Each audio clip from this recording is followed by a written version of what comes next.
O governo de São Paulo negou ter havido excesso da polícia na operação que deixou 8 mortos em Guarujá. A ação ocorreu depois do assassinato de um PM durante um patrulhamento. A ouvidoria das polícias está investigando denúncias de tortura e de abusos. A cúpula da Segurança Pública de São Paulo deflagrou a Operação Escudo na sexta-feira, horas depois do assassinato de um soldado da Polícia Militar em Guarujá, litoral paulista. O trabalho de vocês é fundamental para rápida resposta e identificação dos criminosos aí.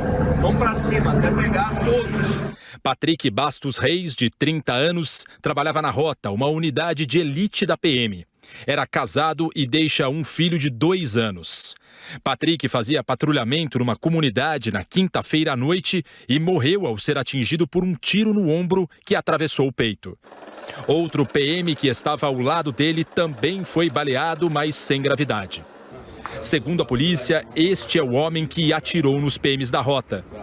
Erickson David da Silva, de 28 anos, se apresentou espontaneamente ontem à noite na corregedoria da PM na capital de São Paulo.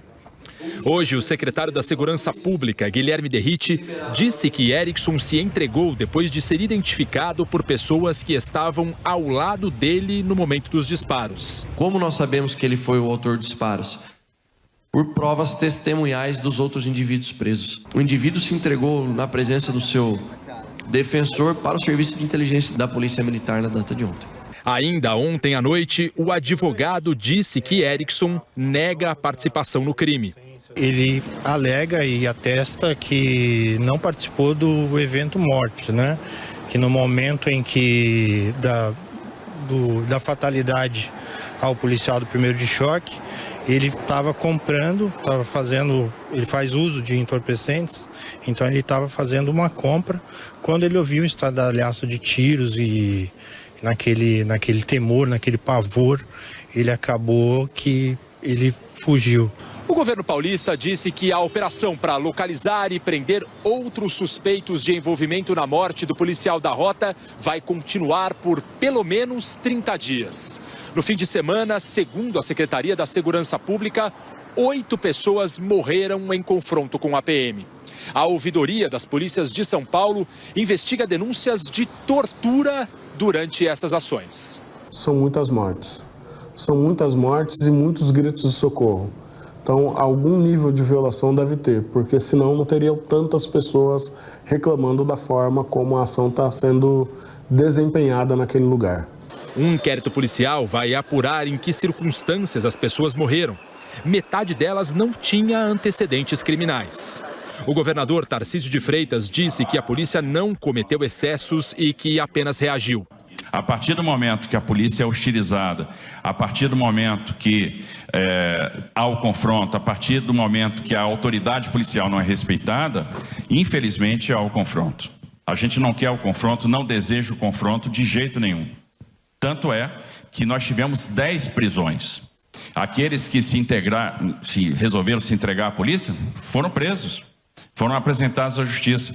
O autor do disparo foi preso, foi entregue à justiça, como tem que ser. Não houve excesso, houve uma atuação profissional, né, e que resultou em prisões, e nós vamos continuar com as operações. À tarde, em entrevista ao Estúdio I da Globo News, o secretário da Segurança Pública disse que os PMs usavam câmeras corporais e que as imagens estão à disposição das autoridades. Importante a gente dizer que toda ocorrência que resulta em confronto e eventualmente ou lesão corporal ou morte em decorrência do enfrentamento, essas imagens podem ser utilizadas durante o processo. Basta o Ministério Público ou o Poder Judiciário, que são partícipes desse processo, requisitar as imagens. O ministro dos Direitos Humanos e da Cidadania, Silvio Almeida, afirmou que o assassinato do PM e as mortes provocadas pela ação policial precisam ser apuradas. Acho que a primeira coisa que nós temos que entender é o que de fato aconteceu. Ou seja, foi cometido um crime bárbaro contra um trabalhador que tem que ser apurado, que deve ser amparado, mas nós não podemos utilizar isso como uma forma de agredir, de violar o direito de outras pessoas. O ministro da Justiça, Flávio Dino, também cobrou rigor nas investigações. Chama atenção o fato de você ter um terrível crime contra um policial um crime realmente que merece o repúdio, a repulsa, sendo usado inclusive uma pistola de 9mm, e houve uma reação imediata que não parece nesse momento ser proporcional em relação ao crime que foi cometido. É claro que a ouvidoria do Estado de São Paulo e o Ministério Público de São Paulo irão requisitar inclusive as imagens das câmeras, porque houve essa decisão no governo passado de implantar os uniformes lá em São Paulo, e nós do governo federal estamos acompanhando.